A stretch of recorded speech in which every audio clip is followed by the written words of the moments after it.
Okay. Yeah, so let's start. This is the no room for me to work. And there's gonna be a little bit of noise, so please be sympathetic to my situation. So right here we have already finished word number 1 to number 6, and now we need to move from number 7 to number 9 or number 10. Feet, F-E-A-T, okay? Feel, hemisphere, imperative.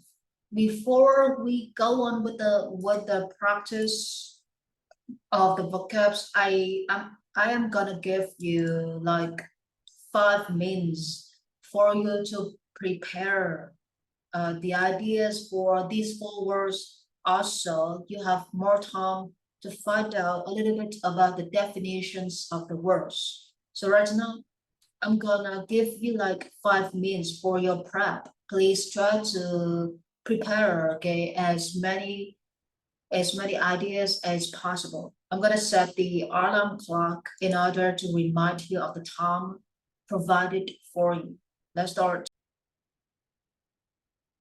First word today is feet, F-E-A-T, feet. Okay, this is not an action verb in English. This is a noun.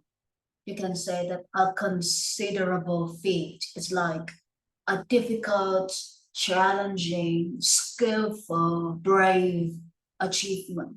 It's like in order to achieve English, you need to learn lots of difficult structures. So if something is difficult and you can get it, it's called feat. Instead of saying, oh, this is my success, you can use the word like, this is my feat. So feat is a kind of success which is difficult to get. That is feat. For example, so that is my definition. And right now I'm gonna give you my example. Okay, let's go. Feat English is such a remarkable feat of mine, because in order to study English, I need to spend a great deal of time. I cannot do anything else besides studying English.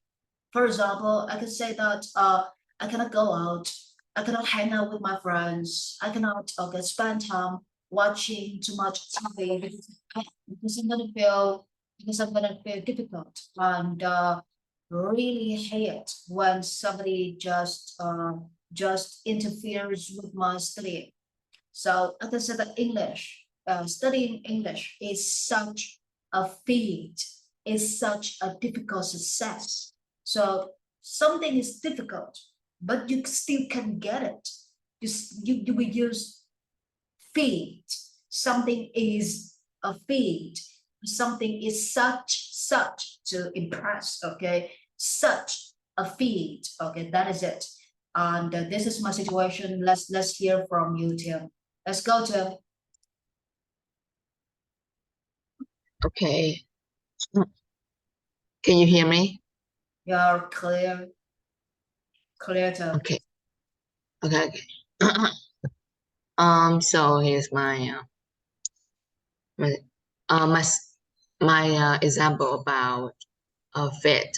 So fitting the 81 landmark was a brilliant, wait, brilliant, yeah, fit of engineering. Because building 81 landmark, or like you can say that is 81 force is already blows out mind, and like it's really impressive for our country. And like you can possibly know that 81 floor is like already high enough to like get people uh in attractive with it. And like the 81 landmark is like has a cool view, um like um fantastic view to like drink coffee or like any other drinks, to like have a good taste from drinking from drinking Okay. things. That is Yeah. enough because I only give you like 1 minute for speaking. And I forget to set up the timer. Sorry for this. And here again, I'm gonna remind you of one thing. Whenever you speak, okay, because we need to train ourselves to be professional before we take the IELTS test. And you need to get like 6.0. That is the score that you need to get. So please remember, whenever you say something or whenever you speak or whenever you express ideas, express yourself, try to make it within 1 minute. You can have like a little bit of like 30 more seconds, but only 1 minute. What is wrong with this? And 30 seconds. Let's go.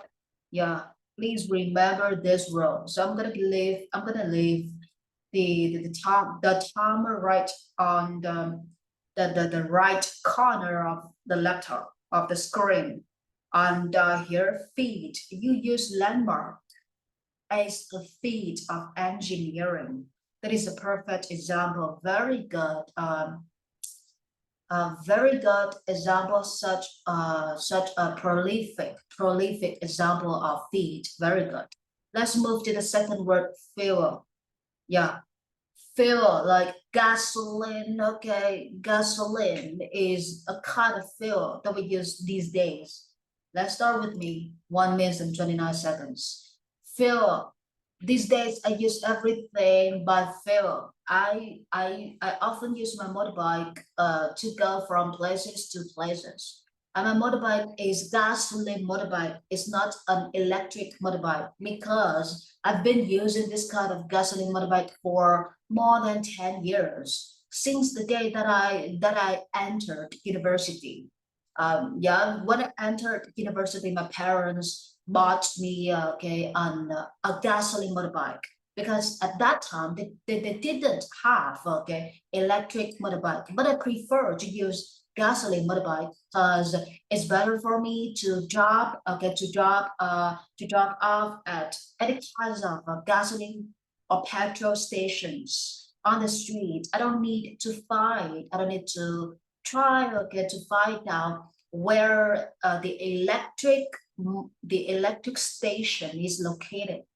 Because these days people love to use gasoline because it's convenient and it's easier for them to find the gasoline station.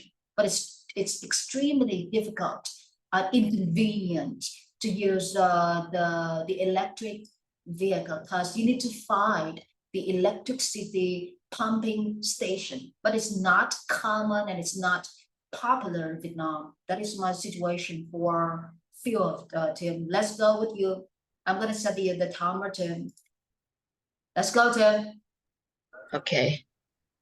Nowadays, people usually use a fuel, and like it's a cost 100,000.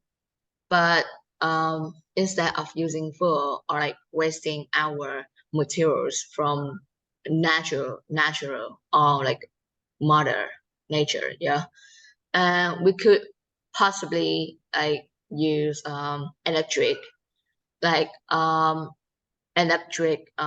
bike to like to not waste more fuel, because like when people use fuel, it affects to greenhouses, and like it's make the earth raises more temperatures, and like it's just making the earth worse, and like um could could possibly head out like the death, because fuel can affect to water, air pollutions, or like a lot more, and could maybe harm animal, or like affects to fruits, and affect to fruit or foods when we eat. And like, yeah, just like don't use fuel and use electronic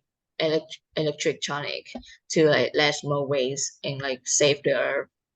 And could possibly I could possibly say that fuel is like a very harm one to kill the earth. Yeah.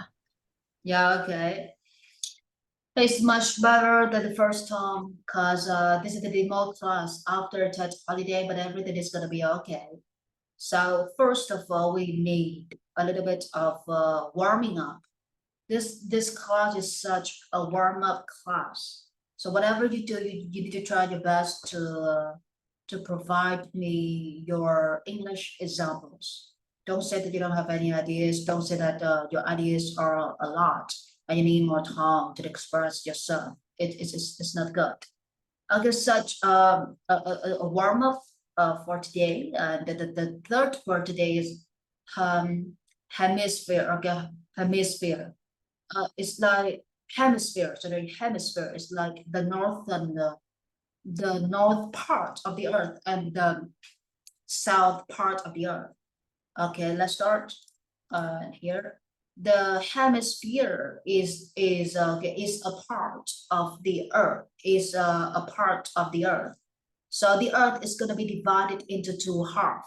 The first half is the upper part of the earth.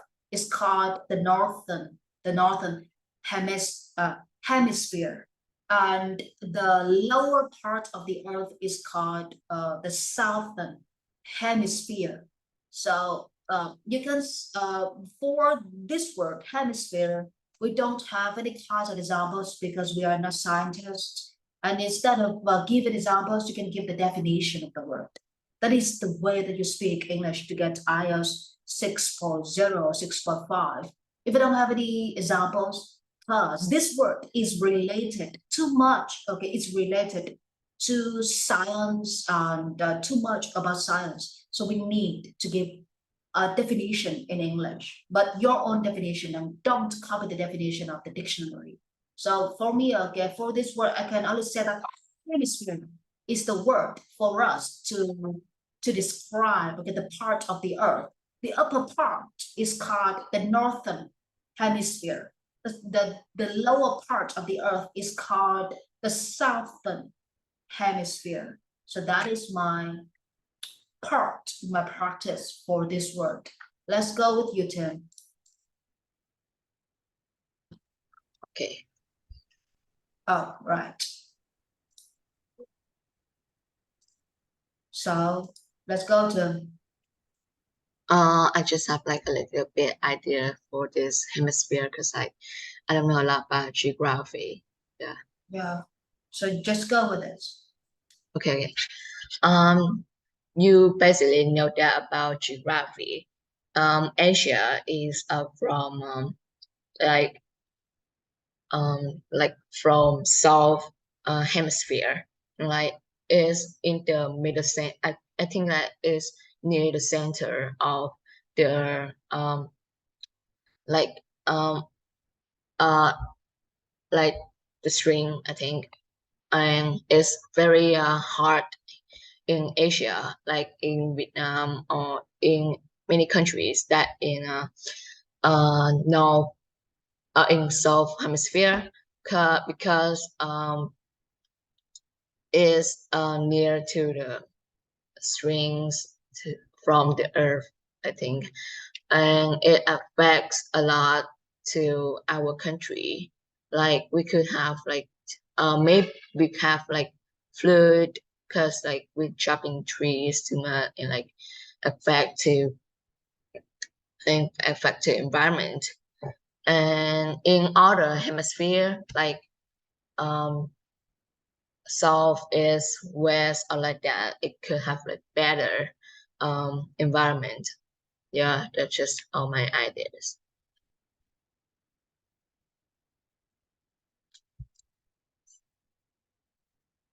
Teacher, the mic. Okay, thank you so much. Please try harder because I need to train you to pronounce the words as clearly as possible. Your speaking is very good, but right now you are growing up and your voice, the male voice is gonna change. Since your voice is in the process of changing, you need to make sure that your pronunciation is clear and the fluency of your English is assured when you speak. So please try to produce longer sentences with the longer voice, the longer accent. That is the way that we train ourselves to have native English accent before we go studying abroad. Yeah. The fourth word that is the fourth word today is imperative. Imperative. If you want to use this word, you need to use it in two ways. The first way is you can use imperative with that, but please be careful. This is the way for you to use imperative with that. It is imperative that something or somebody be, and then adjective. For example, it is imperative that I be urgent in my actions, in my acts of the day, in the day, sorry, because everything is very important. So I need to make sure that my plan is gonna be quick and urgent. So I can say that it is imperative that I be urgent in my every activity, in my every act. And the second way for you to use the word imperative is it is imperative to, and here is my example. It is imperative to take the IELTS test because we need to know where we are when we study IELTS. We cannot say that all the English centers are gonna provide us free tests. You know that what is free is stupid. So we need to take the real IELTS test, and it is imperative for us to take the real IELTS test. Okay, so this is my example. Please remember to use the word imperative in two ways. The first word that is it is imperative that something or somebody be, and be here that is be, be bad Vietnamese and be. And if you use the word be, you can only use adjective to go with be. So it is imperative that something or somebody be adjective. The second way, it is imperative to do something. It is imperative for somebody to do something. Let's go with you, Tim, and Tim, please be sure that you are gonna use the word imperative in two ways, in two structures. Let's go, Tim. Let's go. Can have a little time to like make it. Okay, so I'm gonna give you 5 minutes. Let's say 5 minutes. So me,